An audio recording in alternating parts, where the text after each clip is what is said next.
Quero cumprimentar os irmãos com a paz e a graça do Senhor e pedir que abram as suas Bíblias, o santo livro, no livro de Provérbios, capítulo 17. Provérbios 17.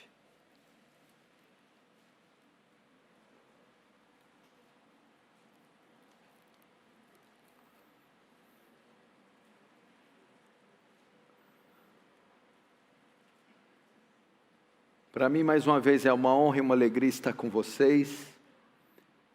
Graças a Deus, o nosso direito de cultuar foi nos dado. Que a graça de Deus possa fazer com que isso avance até voltarmos ao número total de pessoas presentes. Provérbios 17, verso 15. Diz assim a palavra do Senhor: o que justifica o perverso e o que condena o justo, abomináveis são para o Senhor, tanto um como o outro. Vamos fechar os olhos e orar mais uma vez. Pai Santo, Tu sabes da nossa estupenda dependência de Ti e da Tua graça. Imagino como Seus olhos olham para esse mundo e veem o estado que ele se tornou. Como as coisas caminham nessa sociedade pervertida, corrompida, perdida. Entretanto, Senhor, não olha com Seus olhos de justiça, mas com olhos de misericórdia. Poupa Teu povo, Senhor. Aplaca a Tua ira. E salva aqueles os quais Seu Filho derramou Seu precioso sangue. Despeja da Sua graça gloriosa sobre esse local, Senhor. De forma que o Seu reino avance. Que o Senhor receba a glória para si e nos conforme a imagem do Seu Filho. Em nome de Jesus. Amém e amém.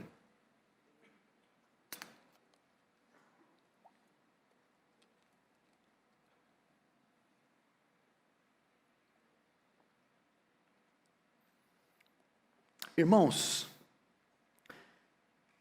a pandemia do coronavírus, que já está chegando ao sei se 7º ou 8º mês, que envolveu todo o nosso mundo, envolveu o mundo inteiro. Ele trouxe uma série de desdobramentos, uma série de consequências. Esse vírus trouxe à luz e trouxe à tona nas mais distintas camadas da sociedade. E a igreja não fica de fora disso. Essa pandemia também mostrou o caráter e a natureza da igreja evangélica, sobretudo moderna, contemporânea, atual. Nós podemos ver uma quantidade enorme de cristãos com profundo medo da morte, porque nunca uma epidemia, uma pandemia foi tão terrivelmente divulgada como essa, trazendo um pânico, um medo estrondoso da morte por parte dos cristãos. Não só isso, muitos cristãos também se mostraram apavorados com medo do sofrimento. As consequências também da pandemia, não só a morte, mas o desemprego, a falta de alimentos, as dores. Então, um medo também absurdo e uma resistência profunda no tocante ao sofrimento. Outros tantos protagonizaram escândalos dos mais diversos. A pandemia trouxe à luz muitos escândalos envolvendo líderes religiosos, membros de congregações e ditos cristãos. A outra coisa é que também a pandemia fez com que muitos abandonassem a sua fé. No pós-quarentena, muitos ditos cristãos não retornaram, ficaram pelo caminho, voltaram às velhas práticas e às práticas ímpias. Então, de certo modo, a pandemia revelou essas nuances, essas características da igreja cristã: medo, pavor, assombro da morte, uma aversão inexplicável do sofrimento, o abandono, a apostasia da fé e escândalos sem precedentes. E eu quero fazer uma pergunta: seria isso normal? Afinal de contas, é uma pandemia de alcance mundial, é de fato terrível, muita corrupção envolvendo as autoridades. Não seria normal trazer esta reação no povo de Deus? Eu quero dizer para você, não. Absolutamente não. Crente tem medo da morte? Aliás, crente tem medo? Tem medo. Teme a morte? Teme. Tem um certo receio quanto ao sofrimento? Sim. Se esfria em determinados períodos da sua vida? É claro que sim. Entretanto, faz disso um estilo de vida? Não. Tem como esse modelo, como esses conceitos, tais práticas, como modelo de vida? Não. Qual é a resposta então para tanto pavor, tanto medo de morrer, tantos escândalos e tanta apostasia? Eu não quero aqui tratar dos efeitos, que é o que muitos pastores, igrejas, teólogos fazem. Eu quero ir direto na causa, na raiz, no âmago. A resposta para essas reações horrorosas de muitos cristãos é que a grande maioria são inconversos. Não foram e não são nascidos de novo. Esses não representam o número dos salvos, dos eleitos. Essa que é a grande verdade. A pandemia revelou uma grande parte da igreja inconversa. Uma igreja que é composta por incrédulos. Não são reações de crentes fracos, não são reações de crentes imprudentes, não é um testemunho de alguém que está passando um tempo mal, são testemunhos de incrédulos, inconversos, não regenerados. E a pandemia, e essa é uma das funções da provação, ela revelar o que está no nosso coração, ela revela o caráter do verdadeiro salvo, o caráter da verdadeira fé. E ela revelou, testou e reprovou muitas dessas denominações e dessas pessoas. E é por essa razão que fizeram isso. Eles não podem andar como cristãos, não podem reagir diante das adversidades como cristãos, porque eles não receberam a nova natureza. Paulo foi bem claro: o homem natural, o incrédulo, não entende, não discerne as coisas do Espírito, a razão da nossa fé, a fé em Cristo, porque elas se discernem espiritualmente, ou seja, só com aquele que recebeu a mente de Cristo. E Jesus foi claro, eu não sei que medo é esse.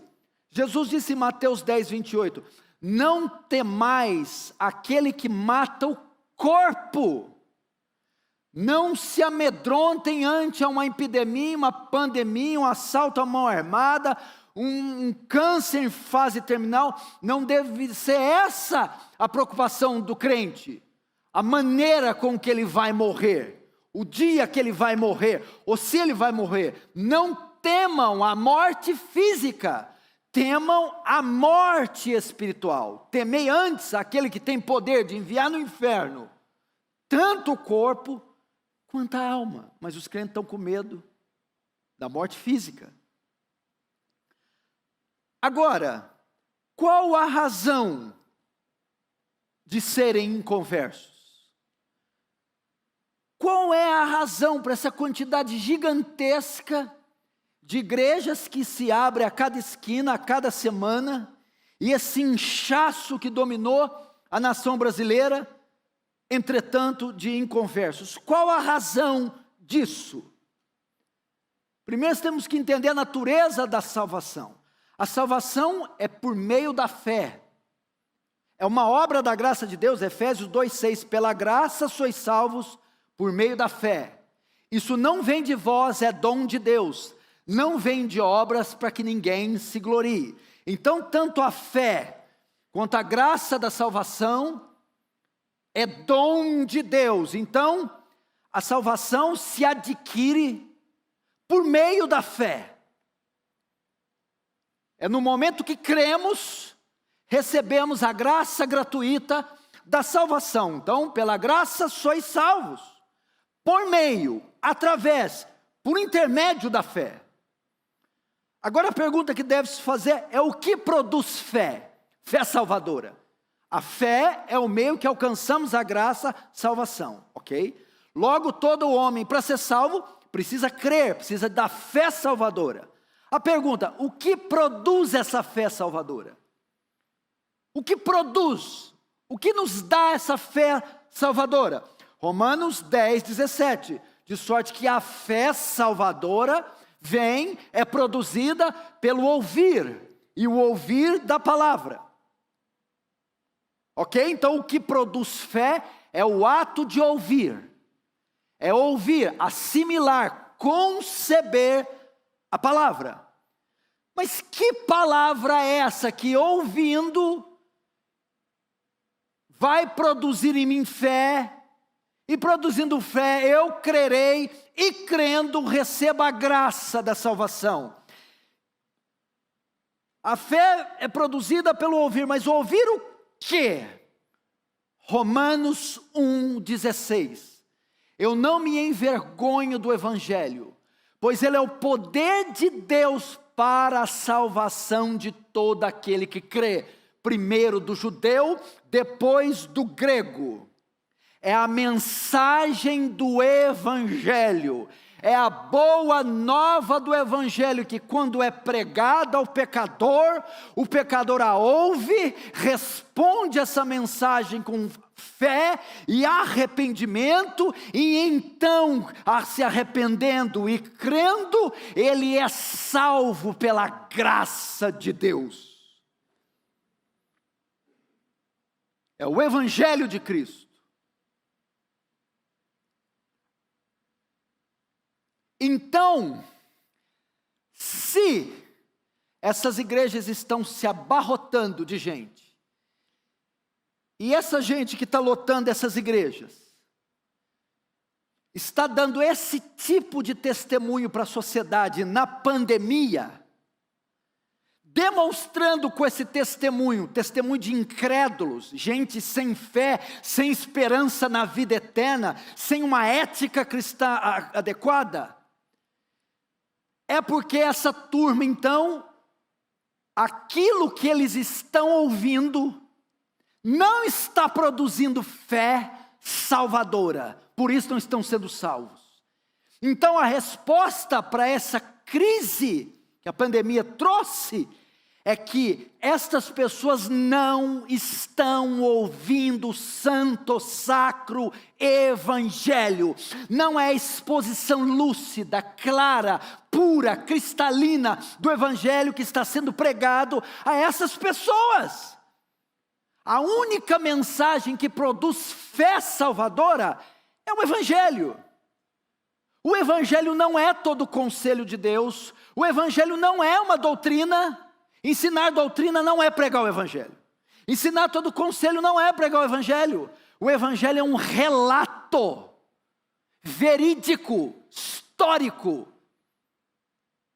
Quando você prega, você pode ensinar justificação pela fé, você pode ensinar a doutrina da eleição, você pode ensinar a trindade, e o bode continua bode.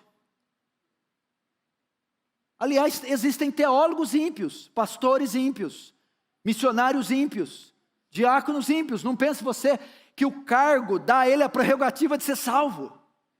Eu posso ensinar. Agora, quando eu chego diante de uma multidão de ossos secos, como Ezequiel, eu tenho que fazer o que para eles reviverem? Eu tenho que proclamar o Evangelho. Não é necessariamente ensinar a doutrina, é proclamar um relato histórico da vida, morte, ressurreição, ascensão de Cristo pelo pecador. Isso é o Evangelho, uma proclamação. Proclamar um relato verídico da vida e obra de um homem. Agora, dentro de todo o conselho de Deus está o Evangelho. Mas não significa quando eu ensino certas doutrinas, eu estou necessariamente ensinando o Evangelho. Agora, o que é o Evangelho? O que é esse tal de Evangelho? Todo mundo fala desse Evangelho e você vai procurar nessas igrejas, cadê o bendito Evangelho? Evangelho vem de uma palavra grega, euangelion, é a boa notícia, a boa mensagem. Então, eu tenho que levar ao mundo ímpio esta boa mensagem. Agora a questão é, no que consiste esta boa mensagem? É a mensagem do quê? Que um Deus justo salva pecadores injustos através do seu Filho. É um Deus que justifica, perdoa pecadores injustos. É a mensagem de resgate, de redenção do transgressor, do pecador. Basicamente esta é a mensagem do Evangelho. Agora, para você entender o Evangelho, nós temos que ir no coração do Evangelho. Qual é o coração da mensagem do Evangelho? O núcleo, o âmago da mensagem. É exatamente o texto que nós abrimos. O que justifica o ímpio e o que condena o justo, tanto um como o outro são uma abominação para Deus. Agora, esse é o coração do Evangelho, por quê? Deus não pode fazer isso. Nós somos ímpios, fomos ímpios, pecadores. E o texto diz que quem justifica o ímpio, perdoa, passa por cima, e condena o justo, é uma abominação. Deus não pode justificar o ímpio, Deus não pode perdoá-lo, senão ele vai tornar uma abominação.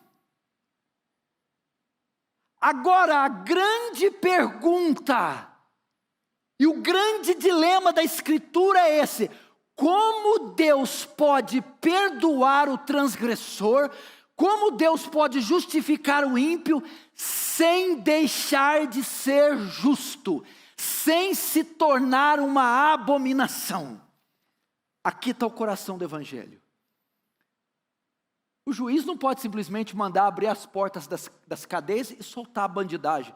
Se bem que estão fazendo muito isso agora, né? Virando moda. Quanto maior o grau de periculosidade, bota para fora. Sai, meu filho. Aí você é feliz.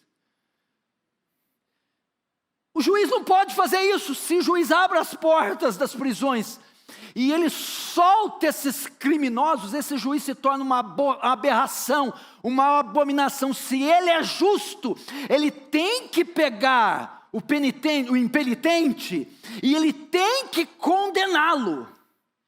Deus, para continuar sendo justo, ele tem que pegar os transgressores da sua lei, os ímpios, e ele deve condená-los. E essa é a grande pergunta de todos os séculos: como um homem pode se tornar justo diante de Deus? Como Deus pode perdoar pecado? Veja só, Salmo 32.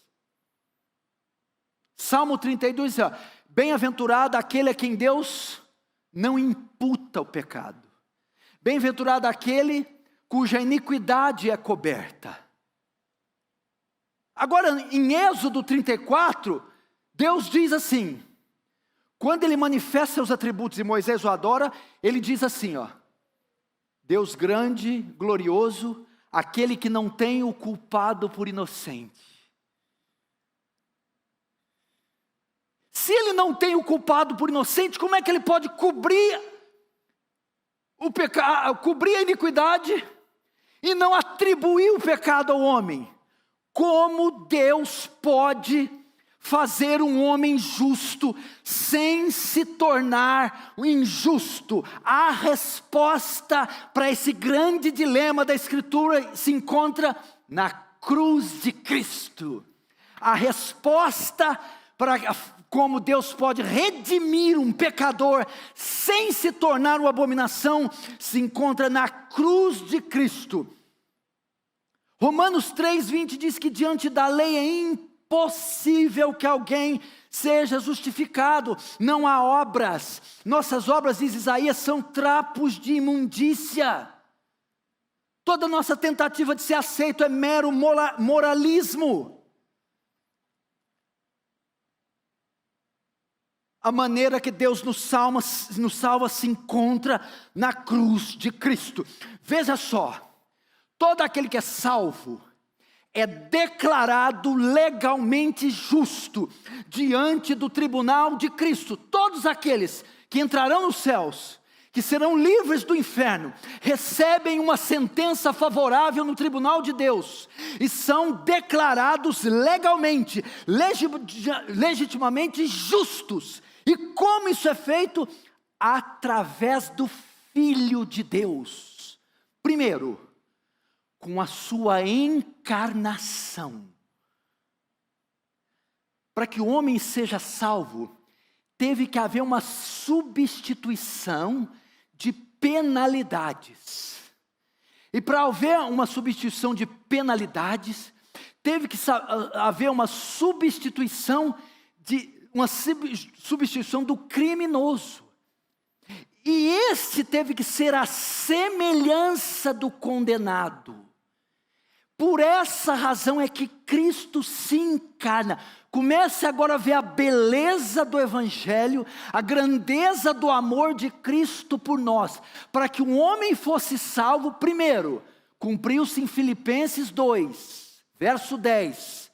Que haja em vós o mesmo sentimento que houve em Cristo Jesus, que sendo em forma de Deus, não julgou por usurpação ser igual a Deus, mas esvaziou-se a si mesmo, tomando forma de homem.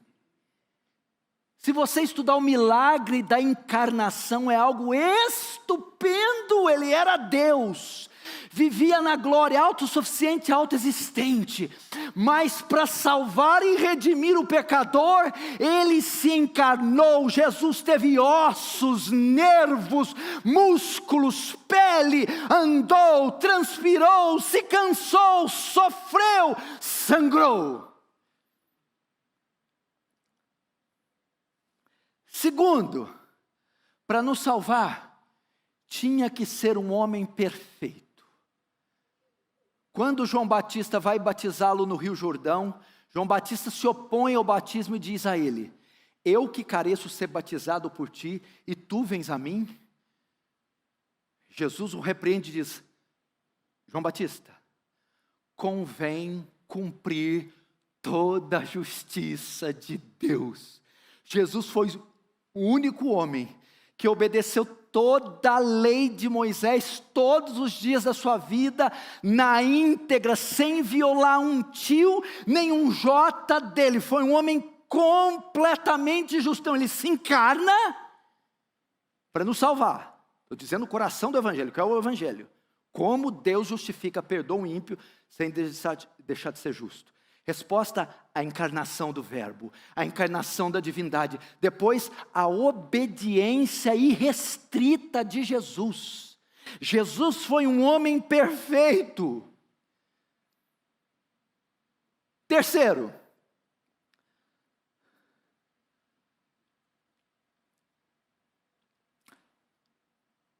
as demandas da justiça de Deus tinham que ser satisfeitas. A lei de Moisés estava clara, Hebreus diz que toda transgressão recebeu o justo castigo. O que acontece no alto do madeiro? Jesus se encarna, vive uma vida perfeita e assume a nossa posição e a nossa identidade. E ele vai ser pregado na cruz. Quando ele é pregado na cruz, o que acontece na cruz? Quem viola a lei se torna transgressor da lei. O pecado é transgressão da lei. Quem transgride a lei é considerado culpado. Jesus na cruz, ele se faz transgressor da lei, ele se faz culpado. Ele leva sobre ele na cruz nossa culpa. Você quer ver o texto onde está isso? Segundo a Coríntios 5:21, aquele que não conheceu o pecado, por nós se fez pecado. Como Deus justifica o ímpio? Fazendo o seu próprio filho pecado em nosso lugar. Você talvez não entenda o que é isso. Para ele nos salvar, Cristo teve que se fazer pecado. Vamos dar uma ideia o que é se fazer pecado. Imagina uma neta sua, uma neta, ou uma filha, que tem de 0 a 5 anos no máximo. É a coisa mais linda, mais pura, mais mimosa que você já viu. Imagina ela ser roubada de você, ser violentada, abusada, submetida às piores coisas. Imagina essa criancinha ser violada, ser manchada, a sua integridade. Imagina que coisa abominável.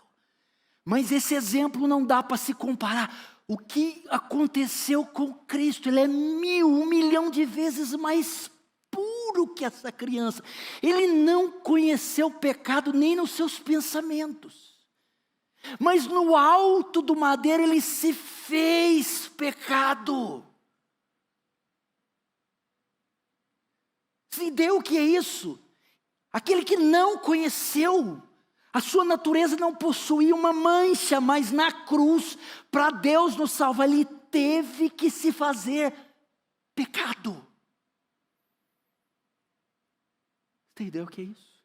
Se você não consegue imaginar uma criancinha dessa nesse estado, imagina Cristo recebendo a mancha dos nossos pecados. O que mais aconteceu na cruz? Se ainda não bastasse ele ter sido feito pecado, Paulo, ele clareia mais profundo nessa caverna da revelação e diz que na cruz ele também foi feito uma abominação, porque Gálatas 3:3 diz: maldito todo aquele que não, deixa eu ler para não errar, Gálatas 3:13, veja só.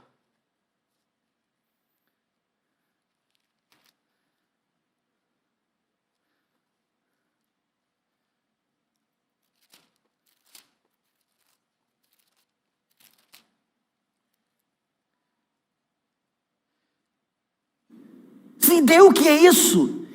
Aquele que não conheceu. Cristo nos resgatou da maldição da lei, fazendo-se ele próprio maldição no nosso lugar. Porque está escrito: maldito todo aquele que for pendurado no madeiro. Ou melhor, é o verso 10, parte B. Maldito todo aquele que não permanecer em todas as coisas escritas no livro da lei para praticá-la. Até aí. O que quer dizer isso? Veja só.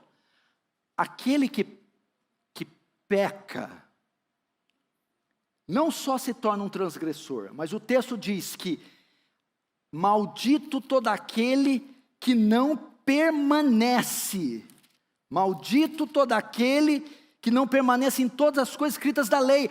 A quebra da lei não só o faz pecador, mas o faz maldito. E o texto prossegue: maldito todo aquele que for pendurado no madeiro. Qualquer rabino da época de Jesus conhecia Deuteronômio, que diz: o seu cadáver não ficará disposto no madeiro. Então, quando eles olham aquele homem galileu pregado numa cruz se dizendo Messias, eles conheciam bem o texto de Deuteronômio e viam: aquilo é uma abominação. Então ele não só se fez transgressor, mas se tornou uma abominação. Salmo 22, dizendo da cruz, ele mesmo diz: eu sou verme e não homem, opróbrio dos homens. Ele se tornou uma abominação. Então veja só, recebeu a mancha do pecado e se tornou uma abominação. Quarta coisa que aconteceu: por nos substituir, por se fazer pecado e uma abominação, ele se faz culpado. E por se fazer culpado, ele tem que pagar a penalidade do pecado. Entenda isso. É mais ou menos a ideia assim, ó. O pastor Erival foi acusado de 10 crimes hediondos. Estrangular e matar brutalmente 10 crianças. Ele é pego no 11º crime.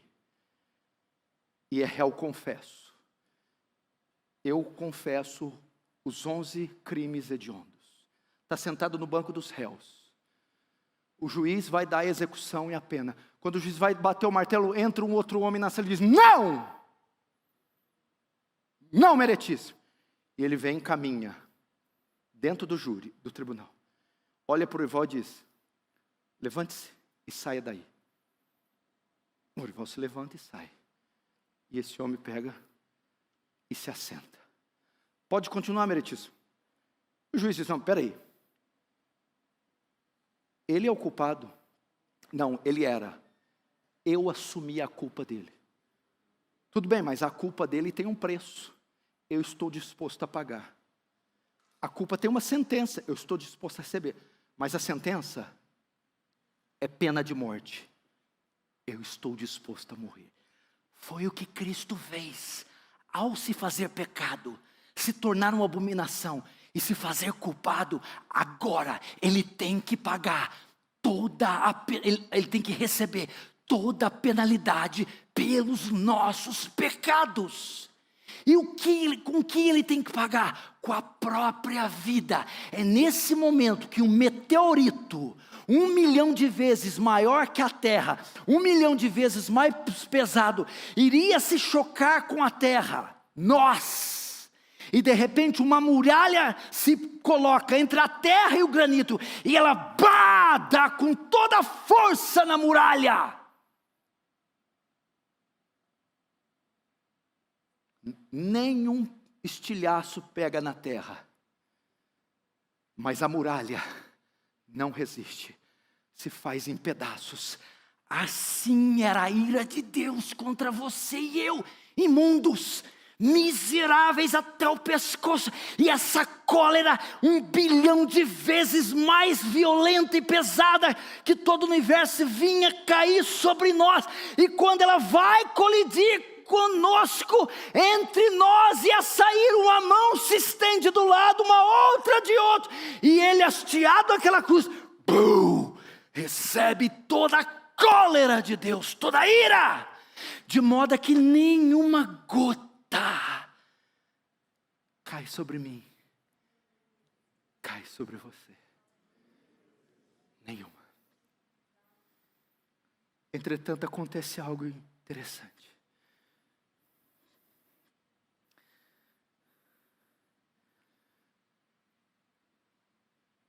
O Filho de Deus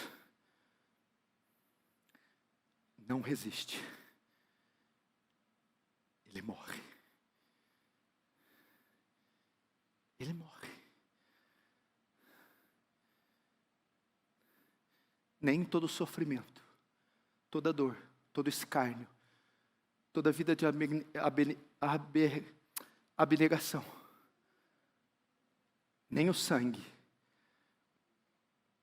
eram suficientes para nos salvar.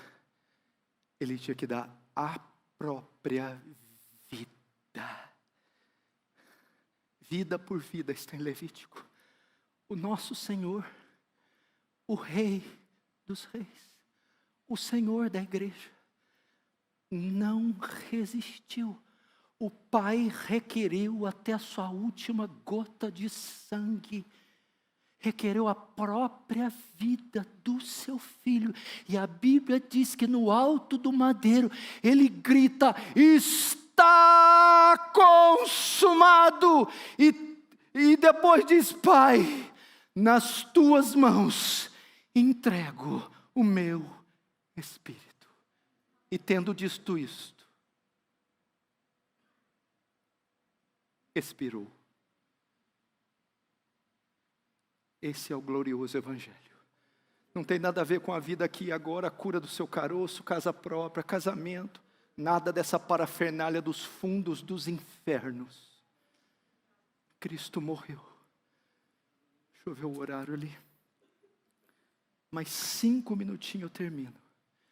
Mas aconteceu algo fantástico naquela cruz, Arival. Olha como é que um pecador é salvo. Você tem que conhecer a doutrina da imputação. O que é a doutrina da imputação? Você conhece o verbo amputar. Amputar um braço, tirar para fora. Imputar, colocar dentro, na conta. Na cruz do Calvário, nossos pecados foram imputados sobre Cristo, lançados sobre a cabeça de Cristo, creditados na conta de Cristo. Quando o Pai olha para nós, Ele não vê mais pecados. Eles estão agora no Filho.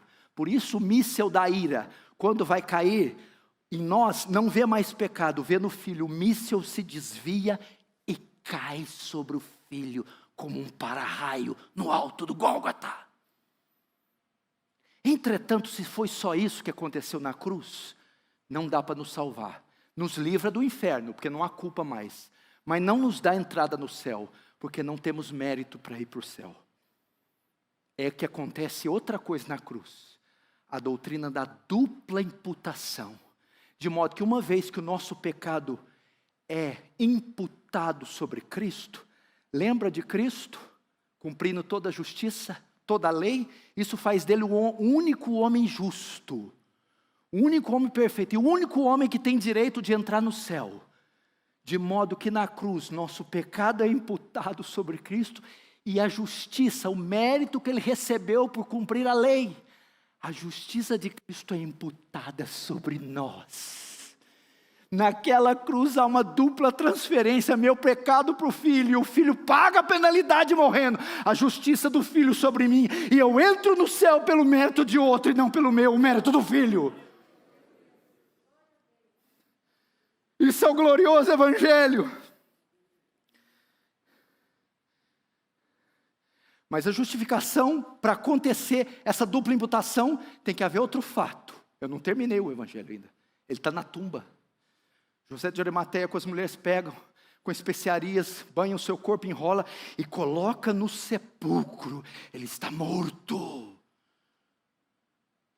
Mas Romanos 4:25 diz que ele morreu por nossas transgressões, pecado de nosso imputado sobre ele.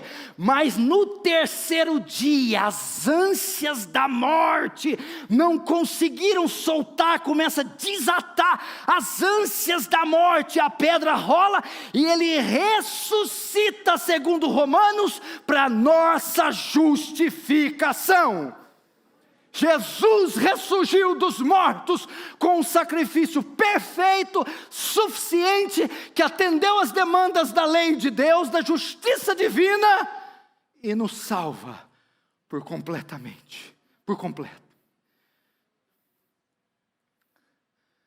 Esse é o Evangelho. Agora, essa é a mensagem do Evangelho. Qual a resposta que o pregador tem que dar para essa mensagem que eu acabei de expor?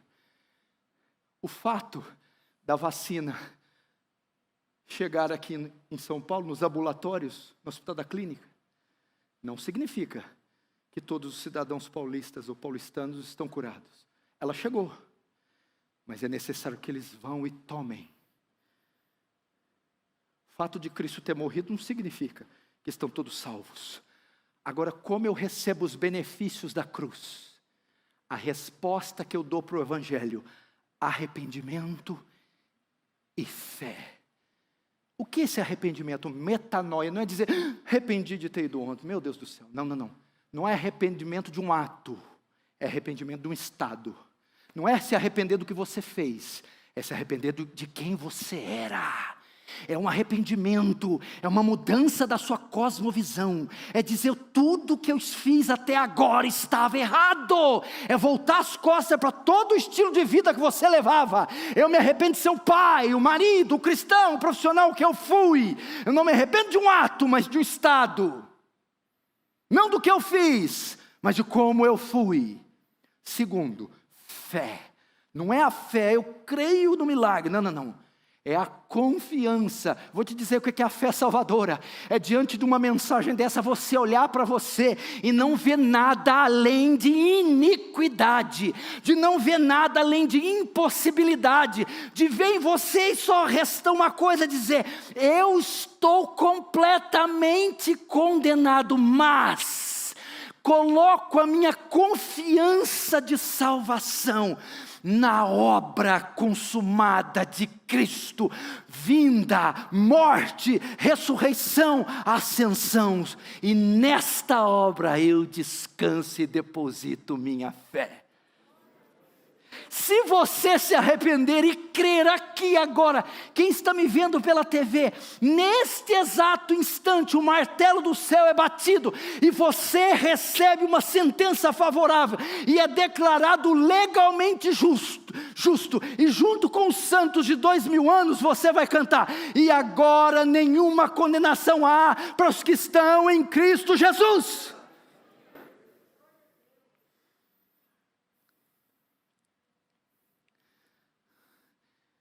Essa é a mensagem que produz fé.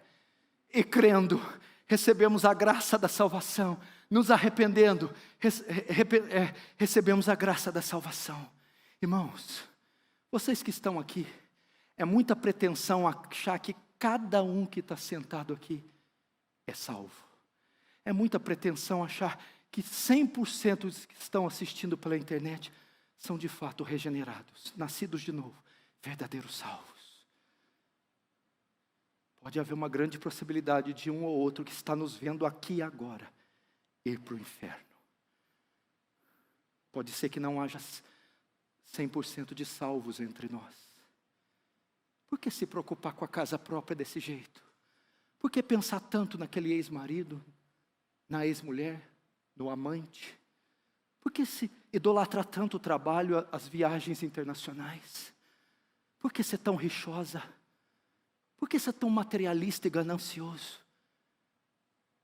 Por que não abdicar dessas coisas e se entregar para algo que tem valor eterno? Abandone os seus ídolos, seus caprichos. Se arrependa. Se arrependa. Volte as costas para o pecado e corra para Cristo. Lance sua fé no Cordeiro, no homem Deus, Jesus Cristo. Irmãos, Charles Stu diz: uma vida só e logo passará. E só vai ficar aquilo que for feito por Jesus. Como ficaremos se negligenciarmos tão grande salvação? Como escaparemos? Lembra de Apocalipse 20? João vê o trono do juízo, trono de condenação. Não há cortes de apelo, naquele trono o veredito já está dado. Mas isso está lá em Apocalipse 20. Hoje, aqui nessa igreja, o trono que está aqui colocado é o trono da graça e da misericórdia. Cascatas da graça estão descendo por esse trono e invadindo toda essa região, todo esse lugar. E Deus está chamando os seus: vem, vem. Aquele que tem sede diz: vem. O Espírito é a noiva, diz: venha. Quem quiser beba de graça da água da vida. É o convite final do último livro, dos últimos capítulos, dos últimos versículos da Bíblia, Apocalipse 22. Ele está dizendo: aquele que tem sede, vem. Olhai para mim, vós e todos os termos da terra, e sede salvos. Eu, quando for levantado, a todos atrairei a mim. Quando ele foi hasteado no madeiro, ele atraiu. Quem foi esses todos? A placa dizia ali, estava escrito: Jesus de Nazaré, rei dos judeus, em latim, religião oficial do império. Em hebraico, a religião dos judeus. E em grego, o inglês da época. O que Jesus está fazendo? Homens de todas as classes, tribos, épocas, etnias, estratos sociais, venham, venham, tem lugar para vocês, venham, o sangue alcançou você também, venha, hoje é o dia da salvação, venha, o Senhor está no meio de vós e é poderoso para salvar, venha. O que eu faço, pastor? Deixa os penduricalhos do pecado, atire-se a Ele com fé salvadora e seja salvo. Feche os olhos, vamos orar.